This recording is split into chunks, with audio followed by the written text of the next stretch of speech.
Bonjour à tous et bienvenue dans En écho dans le texte, le podcast des études économiques de BNP Paribas qui vous aide à mieux appréhender l'actualité économique. 3 fois par an, l'équipe Économie émergente des études économiques publie son éco-perspective. C'est l'occasion de mettre l'accent sur quelques grandes économies émergentes telles que la Chine, l'Inde, l'Afrique du Sud et le Brésil, ou encore le Mexique, le Chili, la Thaïlande ou la Hongrie. L'éco-perspective permet de faire le point sur des défis particuliers auxquels les pays sont confrontés, leurs prévisions de croissance, etc.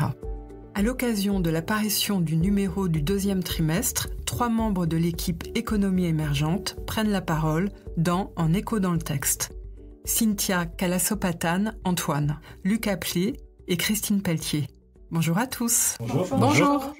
L'éco-perspective dédiée aux économies émergentes du 2e trimestre 2025 se consacre au choc tarifaire impulsé par l'administration américaine et à ses effets sur les économies émergentes.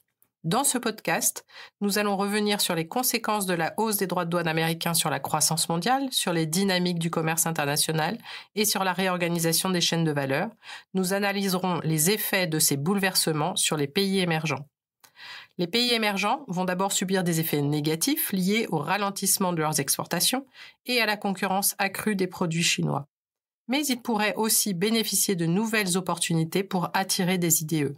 Commençons par une question globale avant d'entrer dans le détail des réactions au choc tarifaire. Christine, quels sont les effets du durcissement de la politique tarifaire américaine sur le commerce mondial et les économies émergentes ? Le durcissement de la politique tarifaire de l'administration Trump se caractérise par une forte augmentation des droits de douane, en particulier sur les produits chinois. Pour tous les autres pays émergents, les droits de douane supplémentaires sont de 10% pour le moment. Mais en réalité, les taux effectifs moyens de ces droits de douane varient considérablement d'un pays à l'autre, en fonction principalement de la structure des exportations de chacun de ces pays vers les États-Unis. L'Asie émergente est la plus pénalisée aujourd'hui, tandis que les pays exportateurs de matières premières sont les moins touchés. La hausse des droits de douane va entraîner une décélération de la demande américaine et de la demande mondiale, ainsi qu'une réorientation des flux commerciaux. Pour les pays émergents, les effets sont multiples. D'une part, leurs exportations vont ralentir. D'autre part, comme la Chine va redéployer ses marchandises vers des marchés alternatifs au marché américain, un grand nombre de pays va faire face à une concurrence accrue des biens chinois sur leur marché intérieur et sur leur marché à l'exportation. Cependant, certains pays émergents vont également tirer profit de la reconfiguration du commerce mondial et des chaînes de valeur. Ils devraient attirer des investissements directs étrangers et ainsi développer leur base de production et d'exportation manufacturière. Commençons par la Chine, Christine, pays le plus particulièrement visé par la politique protectionniste de l'administration Trump. Comment la Chine réagit-elle au choc tarifaire américain et quelles sont les conséquences pour son économie ? La Chine a mis en œuvre une stratégie pour réduire ou compenser les effets négatifs des droits de douane américains. À court terme, cette stratégie repose, premièrement, sur le renforcement de la demande intérieure. Les autorités chinoises poursuivent donc l'assouplissement des politiques monétaires et budgétaires et visent plus particulièrement à stimuler la consommation privée. Cet objectif de renforcement de la consommation des ménages sera difficile à atteindre.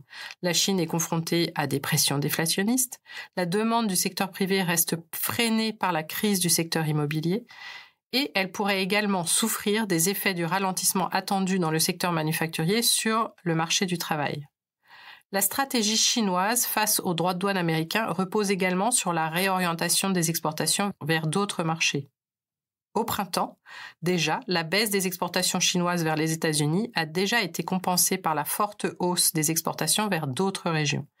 Cette réorientation va se poursuivre, mais pourrait toutefois rapidement se heurter à la multiplication des réactions protectionnistes des pays partenaires qui voient certains secteurs fragilisés par la montée de la concurrence chinoise. Le durcissement de la politique tarifaire américaine pourrait également entraîner une reconfiguration des chaînes de valeur. Y aura-t-il des gagnants et des perdants de cette reconfiguration ?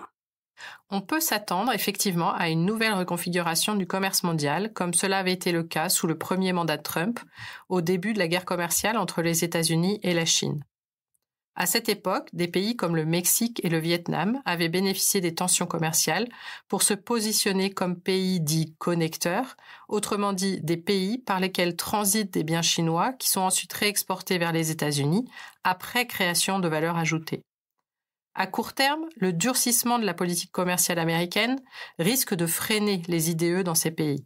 Dans le cas du Vietnam, par exemple, il est probable que le pays soit contraint de limiter le rerouting des marchandises chinoises afin de ne pas être pénalisé par un tarif douanier punitif sur ses exportations vers les États-Unis. Cependant, à moyen terme, il faut s'attendre à ce que les groupes chinois et autres groupes multinationaux poursuivent leur politique de diversification des chaînes de production.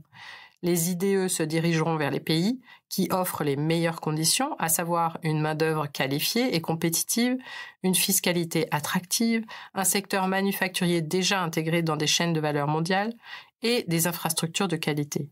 Il faut aussi prendre en compte des facteurs tels que la proximité géographique et la proximité géopolitique. À cet égard, la Thaïlande, la Malaisie et l'Inde concentrent plusieurs atouts et pourraient bénéficier de nouveaux IDE. En Europe centrale, la Hongrie arrive déjà en tête des récipiendaires d'IDE chinois. Mais la République tchèque et la Pologne sont également bien positionnées. De l'autre côté de l'Atlantique, l'Amérique latine pourrait tirer parti de ses ressources naturelles abondantes pour attirer les IDE chinois. Revenons à deux exemples de pays asiatiques, la Thaïlande et l'Inde, qui sont affectés à divers degrés par les conséquences de la politique commerciale américaine. Lucas, que peut-on en dire ? La Thaïlande est l'un des pays d'Asie les plus vulnérables au durcissement commercial américain. Elle pourrait subir à la fois l'affaiblissement de ses exportations vers les États-Unis et la forte hausse des importations de biens chinois. Le secteur automobile, en particulier, est fragilisé par la concurrence chinoise. Cependant, la Thaïlande pourrait aussi bénéficier de nouveaux investissements de groupes étrangers qui cherchent à diversifier leur chaîne de production. La Thaïlande dispose d'atouts stratégiques tels qu'un bon niveau d'éducation, des infrastructures développées et une industrie manufacturière déjà intégrée dans les chaînes de valeur mondiales. L'Inde sera moins affectée par les effets directs de la hausse des tarifs douaniers américains en raison de sa faible dépendance au commerce extérieur. De plus, l'Inde pourrait profiter de la réorganisation des chaînes de valeur grâce à sa dynamique démographique, une main-d'œuvre diplômée et des salaires compétitifs. Cependant, ses capacités manufacturières restent sous-développées et les flux d'IDE sont faibles, concentrés dans les services. Les réformes structurelles avancent lentement, ce qui limitera sa capacité à pleinement tirer parti de la situation. Intéressons-nous maintenant à l'Amérique latine. Lucas, comment le Brésil se positionne-t-il face au choc tarifaire américain ? Le Brésil est confronté au risque de ralentissement de ses exportations vers les États-Unis, tout particulièrement dans le secteur de l'acier. Il faut savoir que 60% des exportations d'acier brésilien sont à destination des États-Unis, qui appliquent donc un tarif douanier de 50% depuis début juin. Cela étant, l'impact direct des droits de douane américains devrait rester limité dans l'ensemble, compte tenu de la part modérée des États-Unis dans les débouchés à l'exportation. De plus, le Brésil fait partie des pays qui devraient bénéficier d'une reconfiguration des flux de commerce mondial. Depuis avril, on observe des changements qui sont profitables au pays. La Chine a déjà réorienté une partie de ses achats de soja, de viande et de pétrole depuis les États-Unis vers le Brésil. Par ailleurs, la guerre commerciale lancée par le président Trump devrait inciter le Brésil et ses voisins à renforcer leur intégration au sein du Mercosur et inciter le Brésil à accélérer les négociations des accords de libre-échange avec l'Union européenne, mais aussi avec le Mexique et le Canada. À moyen-long terme, le pays dispose d'atouts stratégiques pour attirer les relocalisations, notamment un accès direct à diverses matières premières stratégiques, ainsi qu'un mix énergétique faiblement carboné. Repassons maintenant de l'autre côté de l'Atlantique pour aller en Afrique du Sud. Les relations avec les États-Unis sont très tendues depuis le début de l'année. Que peut faire l'Afrique du Sud pour y remédier ? En effet, Christine, l'Afrique du Sud mène une politique de non-alignement qui est source de crispation diplomatique avec les États-Unis. Ces tensions alimentent le risque de tarifs douaniers élevés sur les exportations sud-africaines. Dans tous les cas, il faut s'attendre à ce que le pays soit définitivement rayé de la liste des bénéficiaires de l'AGOA, une loi américaine qui offrait à 32 pays africains un accès préférentiel au marché américain pour de nombreux biens à l'exportation. Le secteur automobile sud-africain étant un bénéficiaire notable de cette loi, c'est le secteur qui apparaît aujourd'hui le plus menacé par une hausse des droits de douane américains. À l'heure actuelle, les autorités sud-africaines sont en négociation avec leurs homologues américains pour obtenir certaines exemptions. Elles veulent notamment des quotas pour continuer d'exporter à tarif préférentiel un certain nombre de voitures par an, en échange de quoi les autorités sud-africaines ont proposé d'importer du GNL américain et de favoriser les investissements américains dans l'exploration minière. Ces deux propositions ont été favorablement reçues par l'administration américaine. Il faut dire que l'Afrique du Sud est un fournisseur important de minerais critiques aux États-Unis. Indépendamment de la conclusion des négociations avec les États-Unis, à l'avenir, l'Afrique du Sud pourrait réorienter ses exportations grâce à l'ouverture potentielle du marché chinois. En effet, la Chine a annoncé tout récemment vouloir lever les tarifs douaniers sur toutes les importations en provenance d'Afrique. Un mot maintenant sur la Turquie avec Cynthia. Quelle est la situation économique actuelle de la Turquie et quels sont les impacts de la politique tarifaire américaine sur ses exportations ? Alors, fin 2024 et début 2025, on a observé une réaccélération de la croissance en Turquie. La croissance du PIB a été principalement tirée par la demande intérieure. Les exportations sont quant à elles restées stables. Au cours des prochains trimestres, l'économie turque pourrait ralentir en raison des tensions financières, de l'impact des hausses de droits de douane américains et d'une politique budgétaire plus restrictive. Sur Trump 2.0, le taux effectif des droits de douane américains appliqués à la Turquie est substantiel. Toutefois, les exportations vers les États-Unis ne représentent qu'une part très faible du PIB. L'impact direct sur le PIB est marginal. La principale menace est indirecte, car les produits turcs concurrencent les produits chinois sur le marché européen. Marché européen qui est le principal débouché pour les exportations turques. Cela représente 41% des exportations totales. De plus, l'appréciation significative du taux de change réel de la livre turque risque de faire perdre des parts de marché aux exportateurs turcs sur ce marché clé. Comment la Hongrie et la Slovaquie sont-elles affectées par les mesures tarifaires américaines et les changements de dynamique du commerce mondial ?